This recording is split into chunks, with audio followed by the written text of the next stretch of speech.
Hindi na nakapagtago pa sa kanyang krimen ang isang lalaki na kabilang sa talaan ng mga most wanted person matapos itong maaresto ng mga tauhan ng Bulacan PNP dahil sa kasong rape. Ang pagkakaaresto ay bahagi ng pinaigting na kampanya ng pulisya sa paghahanap ng mga wanted sa karasang may kaugnayan sa kababaihan at kabataan.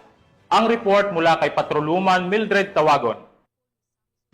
Ng San Miguel Municipal Police Station ang isa sa mga itinuturing na top 4 municipal most wanted person sa isinagawang operasyon ng mga tauhan ng San Miguel Municipal Police Station bilang lead unit, katuwang ang Provincial Intelligence Unit at 2nd Provincial Mobile Force Company sa Sitio Sampalucan, Barangay Buliran, San Miguel, Bulacan.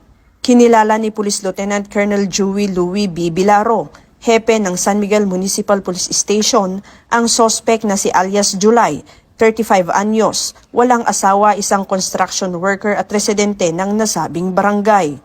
Nadakip ang akusado sa bisa ng warrant of arrest na inilabas ni Honorable Judge Olivio V. Escovia Samar, presiding judge ng Regional Trial Court Branch 79, Malolos City, para sa kasong rape na walang inirekomendang piyansa.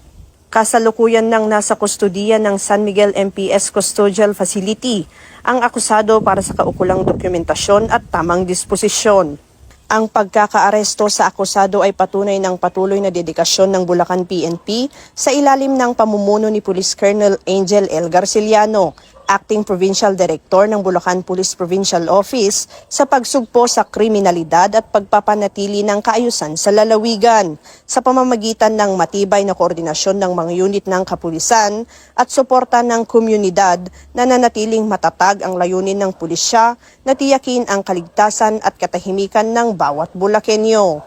Mula dito sa Bulacan Police Provincial Office, ako ang inyong PNN correspondent, Patrolwoman Mildred A. Tawagon. Alagad ng batas, tagataguyod ng balitang pulis.